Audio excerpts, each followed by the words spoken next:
ಈ ರಾಜ್ಯದ ಮೊದಲ ಮುಖ್ಯಮಂತ್ರಿ ಕೆ.ಸಿ. ರೆಡ್ಡಿ ಅವರು ಒಕ್ಕಲಿಗ ಸಮುದಾಯ. ಈ ನಾಡಿನಲ್ಲಿ ಅಂಬೇಡ್ಕರ್ ಫಿಲಾಸಫಿಯನ್ನ ಮೊಟ್ಟ ಮೊದಲಿಗೆ ಅರ್ಥಕೊಂಡವರು ಕುವೆಂಪು ಸಾಹೇಬ್. ಅಂತ ಸಮುದಾಯವನ್ನ ಬಹಳ ಹೀನಾಯವಾಗಿ ತುಚ್ಛವಾಗಿ ಮಾತಾಡಿದರು. ಇನ್ನ ಬಹುದೊಡ್ಡ ರಾಷ್ಟ್ರೀಯ 9,350 ಜಾತಿಗಳ ಪೈಕಿ ರಾಷ್ಟ್ರೀಯ ತರದ ಜಾತಿಗಳು 3 ಇದ್ದಾವೆ. ನ್ಯಾಷನಲ್ ಕ್ಯಾರೆಕ್ಟರ್ ಇರ್ತಕ್ಕಂಥ ಜಾತಿಗಳು 3 ಇದೆ. ಅದು number 1 schedule caste, number 2 Muslims, number 3 Brahmins. ಈ ನಂಬರ್ 1 ರಾಷ್ಟ್ರೀಯ ಮಟ್ಟದ ಜಾತಿಯನ್ನ ಬಹಳ ಹೀನವಾಗಿ ಮಾತಾಡ್ತಾರೆ. ಇನ್ನು ಹೆಣ್ಣು ಮಕ್ಕಳನ್ನ ಆತ ಮಾತಾಡಿರೋ ಸ್ಟೈಲನ್ನು ನೋಡಿದ್ರೆ ನಮ್ಮ ರಾಜ್ಯದ ನೆಲದಲ್ಲಿ ಆತ ಎಲ್ಲೂ ಕೂಡ ಓಡಾಡಬಾರ್ದು. ಈಗ ನಮಗೆ ಈ ಒಕ್ಕಲಿಗರು ಮತ್ತು ಈ ಪರಿಶಿಷ್ಟ ಜಾತಿಯವರು ಅನಾದಿ ಕಾಲದಿಂದ ಜೊತೆಯಲ್ಲೇ ಬಂದಿರು. ಆದರೆ ಅನೇಕ ಕಾರಣಗಳಿಗೆ ನಾವು ಒಟ್ಟಾಗಿ ಯಾವುದೇ ಸಭೆ ಸಮಾರಂಭಗಳಲ್ಲಿ ಭಾಗವಹಿಸಿಲ್ಲ. ವಿಶೇಷವಾಗಿ ಕೆಂಗಲ್ ಹನುಮಂತಯ್ಯ ಸಾಹೇಬರು ಪಾರ್ಲಿಮೆಂಟಲ್ಲಿ ಸಂವಿಧಾನ ಅಪ್ರೂವ್ ಆದಂಥ ಸಂದರ್ಭದಲ್ಲಿ ಮಾತನಾಡ್ತಾರೆ, ಈ ದೇಶಕ್ಕೆ ಪ್ರಧಾನಮಂತ್ರಿ ಆಗೋದಕ್ಕೆ ಲಾಯಕ್ಕಿರೋರು ಅಂಬೇಡ್ಕರ್ ಸಾಹೇಬರು ಅಂತ ಹೇಳ್ತಾರೆ. ಇದು ರೆಕಾರ್ಡ್ ಆಗಿದೆ. ಹಂಗಾಗಿ ಇಂಥ 2 ಸಮುದಾಯಗಳು ಇವತ್ತು ಸೇರ್ಕೊಂಡು ಮುಖ್ಯವಾಗಿ ಇತರೆ ಎಲ್ಲ ಸಮುದಾಯಗಳ ಸಹಕಾರ ತಗೊಂಡು ನಾವೇನು ಡಿಮ್ಯಾಂಡ್ಗಳು ಕೊಟ್ಟಿದ್ದೀವಿ, ಆ ಡಿಮ್ಯಾಂಡ್ಗಳು ಎಷ್ಟು ಸಾಕಾರ ಆಗ್ತೋ ಅದು ಬೇರೆ ಪ್ರಶ್ನೆ. ಆದರೆ ಈ ನಾಡಿನ ಎಲ್ಲ ಜನತೆ ಮನಸ್ಸು ಮಾಡಿದರೆ ಈ ಮುನಿರತ್ನಂ ನಾಯ್ಡು ನಮ್ಮ ರಾಜ್ಯದಲ್ಲಿ ಇರಬಾರ್ದು. ನಾವು ಗಡೀಪಾರಕ್ಕೆ ಕೇಳಿದ್ವಿ, ಒತ್ತಾಯ ಮಾಡಿದ್ವಿ. ಆದರೆ ನನ್ನ ಸಲಹೆ ಏನಿದೆ ಅಂದರೆ ಆತನಿಗೆ ಸಾಧ್ಯವಾದರೆ ನೀನೇ ಖುದ್ದು ಗಡೀಪಾರ ಆಗ್ಬಿಡಪ್ಪ. ಯಾಕಂದರೆ ಈ ರಾಜ್ಯದ ಹೆಣ್ಣು ಮಕ್ಕಳನ್ನು ನಿಂದನೆ ಮಾಡಿದ್ಯಾ, ಈ ರಾಜ್ಯದ ಒಕ್ಕಲಿಗರನ್ನೇ ನಿಂದನೆ ಮಾಡಿದ್ರೆ ಕುರುಬರನ್ನ ಇತರ ಜಾತಿಗಳನ್ನು ಬಿಡ್ತೀಯಾ? ಇಲ್ಲ. ಈ ಶೆಡ್ಯೂಲ್ ಕಾಸ್ಟ್ ಅವರು ಎಲ್ಲ ಶೆಡ್ಯೂಲ್ ಕಾಸ್ಟ್ನ ನಿಂದನೆ ಮಾಡಿದ್ದಾರೆ ಅಂತ. ಹಂಗಾಗಿ ಒಟ್ಟಾರೆ ಕರ್ನಾಟಕದ 7 ಕೋಟಿ ಜನರಿಗೇನೆ ಈತ ಅವಮಾನ ಮಾಡಿದ್ದಾನೆ. ಅನೇಕ ಜನರಿಗೆ ಈ ವಿಷಯ ಗೊತ್ತಿಲ್ಲದೆ ಇರ್ಬೋದು. ಈ ಗೊತ್ತಾಗೋ ಸಲುವಾಗಿ ಈ ಸೋದರತ್ವ ಸಮಾವೇಶ ನಾವು ಮಾಡ್ತಾರೆ.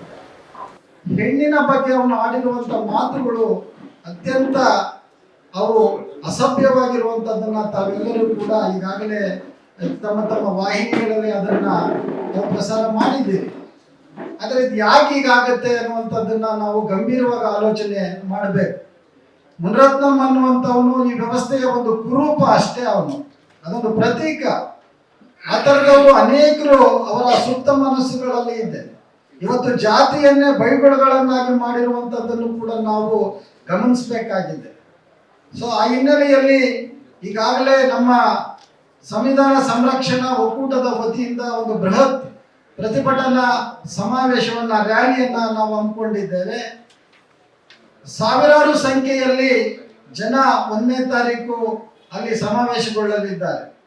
ನಮ್ಮ ಮುಖ್ಯ ಉದ್ದೇಶ, ಈಗಾಗಲೇ ಆತನ ಮೇಲೆ ಕಾನೂನು ಕ್ರಮ ಆಗಿದೆ, ಆತ ಈಗಾಗಲೇ ಜೈಲಲ್ಲಿ ಕುಣಿತಾ ಇದ್ದಾರೆ. ಆದರೆ ಅದಷ್ಟಕ್ಕೆ ಸಾಲದು. ಕಾನೂನಿನ ಕುಣಿಕೆ ಇನ್ನಷ್ಟು ಗಟ್ಟಿಯಾಗಬೇಕು. ಸಮುದಾಯಗಳನ್ನ ಕುರಿತು ಈ ರೀತಿಯ ಅವಹೇಳನಕಾರಿಯಾಗಿ ಮಾತನಾಡುವಂಥದ್ದನ್ನ ಇನ್ನು ಮುಂದೆ ಈ ರೀತಿ ಮಾತಾಡಬಾರ್ದು ಅನ್ನುವಂಥ ಒಂದು ಎಚ್ಚರಿಕೆ ಸಂದೇಶ ಸಮುದಾಯಗಳಿಗೆ ಇಲ್ಲಿ ಹೋಗ್ಬೇಕಾಗತ್ತೆ. ಇಲ್ಲದೆ ಹೋದ್ರೆ ಬಾಯಿ ಬಂದಂಗೆ ಮಾತಾಡ್ತಾರೆ ಎಷ್ಟೋ ಜನ. ನಿಮ್ಗೆಲ್ಲ ಗೊತ್ತಿದೆ, ನಮ್ಮ ಜನಪ್ರತಿನಿಧಿಗಳ ನಾಲಿಗೆಗೆ ಲಂಗು ಲಗಾಮೆ ಇಲ್ದಿರುವಂತಾಗಿದೆ. ಆ ರೀತಿಯ ಮಾತುಗಳನ್ನು ಕೂಡ ಆಡುವಂಥವ್ರಿಗೂ ಕೂಡ ಇದೊಂದು ಎಚ್ಚರಿಕೆಯ ಸಂದೇಶ ಆಗಬೇಕು ಅನ್ನೋ ಕಾರಣಕ್ಕೆ ಈ ಪ್ರತಿಭಟನೆಯ ರ್ಯಾಲಿಯನ್ನು ನಾವು ಹಮ್ಮಿಕೊಂಡಿದ್ದೇವೆ. ಇದರಲ್ಲಿ ನಮ್ಮ ಹಕ್ಕೊತ್ತಾಯಗಳನ್ನು ಕೂಡ ನಾವು ಸರ್ಕಾರದ ಮುಂದೆ ಮಂಡಿಸಿದ್ದೇವೆ. ಆತನನ್ನ ಶಾಸಕ ಸ್ಥಾನದಿಂದ ವಜಾಗೊಳಿಸಬೇಕು. ವಿಶೇಷವಾಗಿ ಬಿಜೆಪಿಯವರು ಮಾತೆತ್ತಿದ್ರೆ ಅವರು ಹೆಣ್ಣು ಮಕ್ಕಳ ಬಗ್ಗೆ ಅತ್ಯಂತ ಗೌರವದಿಂದ ನಡ್ಕೊಳ್ತೀವಿ, ದೇಶ ಪ್ರೇಮದ ಬಗ್ಗೆ ಮಾತಾಡುವಂಥವ್ರು, ಸಂಸ್ಕೃತಿಯ ಬಗ್ಗೆ ಉದ್ದುದ್ದ ಭಾಷಣ ಕೊಡುವಂಥವ್ರು ನಮ್ಮ ಬಿಜೆಪಿಯವರು. ಅದರಿಂದ ಬಿಜೆಪಿಯವರಿಗೆ ಕನಿಷ್ಠ ಜ್ಞಾನ ಇದ್ರೆ ಆ ಪಕ್ಷದಕ್ಕೆ ಇಲ್ಲಿ ಇರುವಂತ ಪಕ್ಷದ ನಾಯಕರು ಯಾರು ಇದ್ದಾರಲ್ಲ ಅವರಿಗೆ ಕನಿಷ್ಠ ಜ್ಞಾನ ಇದ್ದಿದ್ರೆ ಆದ್ರೆ ಈತನನ್ನ ಕೂಡಲೇ ಪಕ್ಷದಿಂದ ಮತ್ತು ಆತನ ಶಾಸಕತ್ವದಿಂದ ಅದನ್ನ ವಜಾಗೊಳಿಸೋದಿಕ್ಕೆ ಅವರು ಕ್ರಮ ತೆಗೆದುಕೊಳ್ಬೇಕು ಅನ್ನುವಂತ ಒತ್ತಾಯವನ್ನು ಕೂಡ ನಾವು ಮಾಡ್ತಾ ಇದ್ದೇವೆ. ಈಗಾಗಲೇ ವಿಶೇಷ ತನಿಖೆ SIT ರಚನೆ ಆಗಿದೆ, ಅದು ತನಿಖೆ ಮುಂದುವರಿಬೇಕು. ಆದ್ರೆ ತನಿಖೆ ಏನು ಮುಂದುವರೆದಂತಲ್ಲ, ಮುಂದೆ ಇದನ್ನ ಸಂಪೂರ್ಣ ಖುಲಾಸೆ ಆಗುವ ಕೆಲವು ಅಪಾಯಗಳು ಕೂಡ ಇದ್ದಾವೆ. ಇದು ಆಗಬಾರದು. ಇಂಥ ವ್ಯಕ್ತಿಗಳಿಗೆ ಕಾನೂನಿನ ಕಠಿಣ ಕ್ರಮ ಆಗಬೇಕು ಅನ್ನೋ ಕಾರಣಕ್ಕೆ ನಾವು ಈ ಒತ್ತಾಯವನ್ನ ನಾವು ಮಾಡ್ತಾ ಇದ್ದೇವೆ.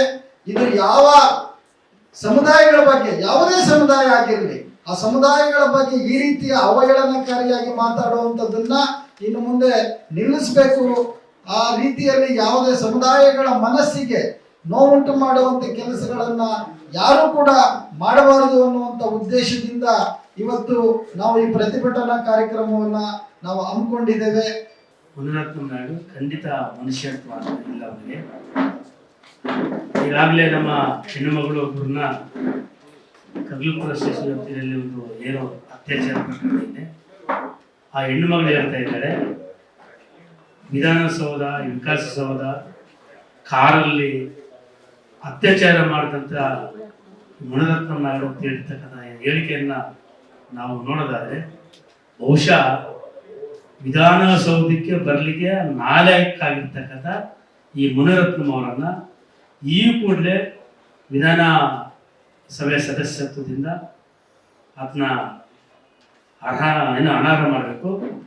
ಮತ್ತೆ ಯಾವುದೇ ಭಯೋತ್ಪಾದಕ ಸಂಘಟನೆ ಕೂಡ ದೇಶದಲ್ಲಾಗಲಿ ಪ್ರಪಂಚದಲ್ಲಾಗಲಿ ಜೈವಿಕ ಅಸ್ತ್ರಗಳನ್ನು ಬಳಸಿರೋದು ನಾವು ನೋಡಿಲ್ಲ. ಆದ್ರೆ ಈ ಕಿಡಿಗೇಡಿ HIV ಹೊಂದಿರ್ತಕ್ಕಂಥ ಹೆಣ್ಣುಮಗಳನ್ನ ಕರ್ಕೊಂಡ್ಬಂದು ಕೆಲವ ಅಧಿಕಾರಿಗಳು ಮತ್ತು ಸ್ನೇಹಿತರನ್ನ ಮುಗಿಸ್ಲಿಕ್ಕೆ ಒಂದು ಪ್ರಚೋದನೆ ನೀಡಿದಂತ ಇಂಥ ತಿಳಿಗೇಡಿಯನ್ನ ಗಡಿಪಾರು ಮಾಡ್ತಕ್ಕಂಥ ಒಂದು ವ್ಯವಸ್ಥೆ ಸರ್ಕಾರ ಮಾಡಬೇಕು.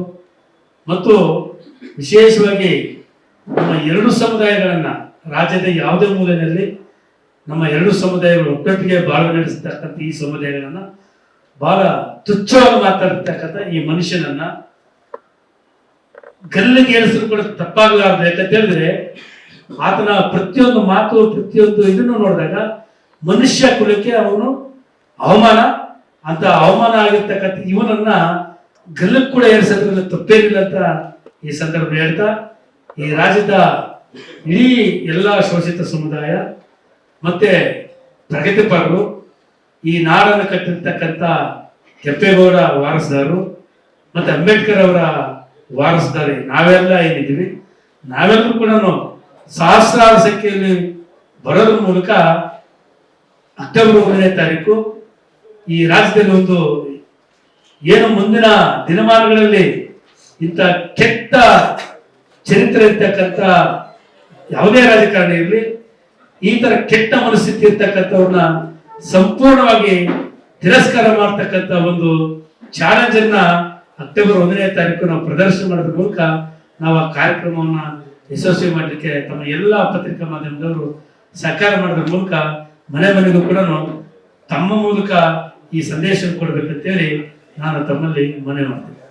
ಡಾಕ್ಟರ್ ಬಾಬಾ ಸಾಹೇಬ್ ಅಂಬೇಡ್ಕರ್ ಅವರ seminal work annihilation of caste ಇವೆಲ್ಲ ಕೇಳಿರ್ತೀವಿ. ಆ ಪುಸ್ತಕದಲ್ಲಿ ಒಂದು ಮಾತು ಹೇಳ್ತಾರೆ ಅವರು, social reform should precede political reform ಅಂತಂದು. ಸೋಷಿಯಲ್ ರಿಫಾರ್ಮ್ ಆಗದೇನೆ ಪೊಲಿಟಿಕಲ್ ರಿಫಾರ್ಮ್ ಆಗಲ್ಲ ಅನ್ನೋದನ್ನ ಆ ಕಾಲದಲ್ಲಿ ಒಂದು ಮಾತು ಹೇಳಿದ್ರು 1937 ಈಗ ಏನಾಗಿದೆ ಅಂತಂದ್ರೆ ಅವ್ರು ಇನ್ನೊಂದು ಮಾತು ಹೇಳ್ತಾರೆ, ಯೋಗ್ಯರು ರಾಜಕಾರಣದಿಂದ ಉಳಿದ್ರೆ ಅಯೋಗ್ಯರು ನಮ್ಮನ್ನು ಆಳ್ತಾರೆ ಅನ್ನೋದು ಕೂಡ ಒಂದು ಮಾತನ್ನು ಹೇಳಿದ್ದಾರೆ. ಬಹಳ ಸ್ಪಷ್ಟವಾಗಿ ಹೇಳಿದ್ರು, ಅದು ವಾರ್ನಿಂಗ್ ಕೂಡ ಕೊಟ್ಟಿದ್ರು. ಇವತ್ತು ಈ ಅಯೋಗ್ಯರು ದೊಡ್ಡ ಕೂಟನೆ ಕಟ್ಕೊಂಡಿದ್ದಾರೆ. ಮುನಿರತ್ನ ಅನ್ನೋದು ಅದರ ಒಂದು ಸಿಂಪ್ಟಮೆಟಿಕ್ ಅಷ್ಟೇ. ಈಗ ನಾವು ಅವ್ರನ್ನ ಗಡೀಪಾರು ಮಾಡಿದ್ರೆ ಇನ್ನೊಂದು ರಾಜ್ಯಕ್ಕೆ ಹೋಗಿ ಅಲ್ಲಿರೋ ಹೆಣ್ಮಕ್ಳು ಇರ್ಬೋದು, ಅಲ್ಲಿರುವ ರಾಜಕೀಯನ ಮತ್ತೆ ಹಾಳು ಮಾಡ್ತಾರೆ. ಪರ್ಮನೆಂಟ್ ಆಗಿ ಜೈಲಲ್ಲಿ ಇಡಬೇಕು ಅನ್ನೋದು ನಮ್ಮೆಲ್ಲರ ಬೇಡಿಕೆ. ಹಾಗಾಗಿ ಅಂಬೇಡ್ಕರ್ ವಾರ್ನಿಂಗ್ ಕೊಟ್ಟಿದ್ರು. ಈ ಕೂಟ ಏನ್ ಮಾಡ್ತಿದೆ ಅಂತಂದ್ರೆ ಸೋಷಿಯಲ್ ರಿಫಾರ್ಮ್ಸ್ ಆಗದೆ ಇರೋ ರೀತಿ ಒಂದು ವ್ಯವಸ್ಥೆ ಕಟ್ಟಿದ್ದಾರೆ. ಕೇವಲ ಬಂಡವಾಳಶಾಹಿಗಳು, ಈ ಮಾಡರ್ನ್ ಫ್ಯೂಡಲಿಸಮ್ ಅಂತ ಫ್ಯೂಡಲ್ ಮೈಂಡ್ ಸೆಟ್ ಇರುವಂತ ರಾಜಕಾರಣಿಗಳು ನಮ್ಮನ್ನೆಲ್ಲ ಆಳ್ತಾ ಇದ್ದಾರೆ, ದಬ್ಬಾಳಿಕೆ ಮಾಡ್ತಾ ಇದ್ದಾರೆ, ಶೋಷಣೆ ಮಾಡ್ತಾ ಇದ್ದಾರೆ. ಆ ಶೋಷಣೆ ಹಲವಾರು ರೀತಿಗಳಲ್ಲಿ ಒಂದು ವಿಸಿಬಲ್ ಆಗಿರುತ್ತೆ, ಇನ್ವಿಸಿಬಲ್ ಆಗಿರುತ್ತೆ, ನಿರಂತರವಾಗಿ ನಡೀತಾ ಇದೆ. ನಾವು ಕೂತಿರೋರೆಲ್ಲರೂ ಕೂಡ ನಾವು ವಿಕ್ಟಿಮ್ಸ್ ಅಂತ ಹೇಳೋದಕ್ಕೆ ಇಷ್ಟಪಡ್ತೀನಿ. ಹಾಗಾಗಿ ಈ ಒಂದು ಏನು ಒಂದು ಬೃಹತ್ ರ್ಯಾಲಿ ಇದೆ, ಇದು ಕೇವಲ ಮುನಿರತ್ನನ್ನ ಗಡೀಪಾರು ಮಾಡಬೇಕು, ಜೈಲಿಗೆ ಕಳಿಸ್ಬೇಕು ಅನ್ನೋದು ಅಷ್ಟೇ ಅಲ್ಲ, ಮಾಧ್ಯಮದ ಮೂಲಕ ಒಂದು ಜನ ಜಾಗೃತಿ, ಒಂದು ಅವೇರ್ನೆಸ್, ಜನಗಳ ಮನಸ್ಸಲ್ಲಿ ಒಂದು ಕಿಚ್ಚನ್ನ ಹುಟ್ಟು ಹಾಕ್ಬೇಕು ಅನ್ನೋ ಒಂದು ಆಶಯದಿಂದ ಮಾಡ್ತಾ ಇದ್ದೀವಿ.